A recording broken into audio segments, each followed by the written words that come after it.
আরজিকর কাণ্ডে নৃশংস ঘটনার দ্রুত বিচার ও সর্বোচ্চ শাস্তি ফাঁসির দাবিতে ধর্ষণ করে খুনের ঘটনা সংক্রান্ত আইন পরিবর্তনের দাবিতে বেলিয়াতোড় যামিনী রায় কলেজ তৃণমূল ছাত্র পরিষদের ধর্ণা কর্মসূচি।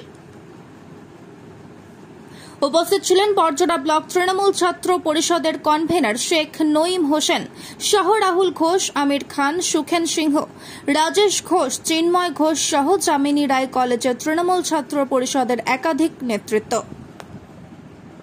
সাধারণ ছাত্রছাত্রীরা আজকে সবাই এই আমাদের অবস্থান ও বিক্ষোভে সকলে সামিল হয়েছেন। আমরা জানি যে আরজিকর কাণ্ডে যে ঘটনা, সে অমানবিক ঘটনা, দোষীদের এখনো পর্যন্ত সিবিআই গ্রেপ্তার করতে পারেনি এবং শাস্তি তো দূরের কথা, এখনো গ্রেপ্তার করে তাদের বিরুদ্ধে চার্জশিট এখনো জমা করতে পারেনি সুপ্রিম কোর্টে।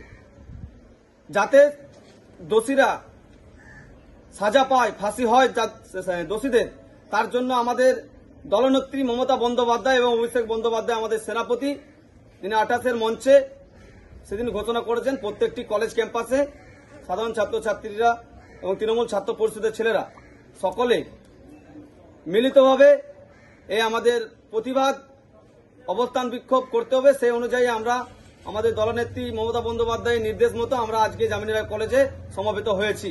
আমাদের একটাই দাবি, সাধারণ ছাত্রছাত্রীর একটাই দাবি এবং পশ্চিমবাংলার আপামর জনার্দনের একটাই দাবি যে দোষীদের কঠিনতম শাস্তি, এক কথায় আমরা ফাঁসি। এই ফাঁসি আমরা চাই। সিবিআই কেন এতদিন লেট করছে, ডিলে করছে, আমরা এখনো বুঝতে পারছি না। এখনো পর্যন্ত সুপ্রিম কোর্টে শুধু ট্রায়াল চলছে, এখনো পর্যন্ত চার্জশিট জমা করতে পারছে না সিবিআই তারিখ পে তারিখ, কোর্ট তারিখ পে তারিখ দিচ্ছে। তার বিরুদ্ধে আমাদের এই আন্দোলন, কারণ যেভাবে ঘটনাটি ঘটেছে ন্যাক্কারজনক ঘটনা, এই ধিক্কারজনক ঘটনাকে আমরা নিন্দা করি। তাই দোষীদেরকে আমরা ফাঁসি যতক্ষণ না হচ্ছে না, আমাদের আন্দোলন, আমাদের লড়াই চলতে থাকবে। দলনেত্রী মমতা বন্দ্যোপাধ্যায় তিনি জানিয়ে দিয়েছেন দোষীদের যতক্ষণ না পর্যন্ত ফাঁসি হচ্ছে আমাদের লড়াই আন্দোলন চলবে। যারা ভুলিয়ে দেওয়ার চেষ্টা করছে, নোংরা রাজনীতি করে ভুলিয়ে দেওয়ার চেষ্টা করছে, তাদের বিরুদ্ধে আমাদের এই লড়াই দলনেত্রী মমতা বন্দ্যোপাধ্যায়ের নির্দেশ মতো। তাই আমরা সুপ্রিম কোর্টের সিবিআইয়ের কাছে একটাই জবাব চাই যে আপনারা এত ডিলে কেন করছেন, আপনারা এত ডিলে করছেন। এত বড় একটা ন্যাক্কারজনক ঘটনা পশ্চিমবাংলার বুকে হয়ে গেছে, সেই ঘটনা কেন আপনি রাজনীতির রুটি শেখার মতন এখনো জিয়ে রেখেছেন? আপনারা কি সমাধান করতে পারছেন না? দোষীদেরকে গ্রেপ্তার করতে পারছেন না?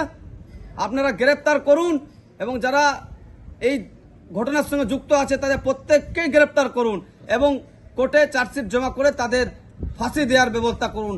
এই দাবি, এই প্রতিবাদের ভাষা আমরা আজ যামিনী রায় কলেজ তৃণমূল ছাত্র পরিষদের ছেলেরা কলেজ গেট থেকে শুরু করেছি।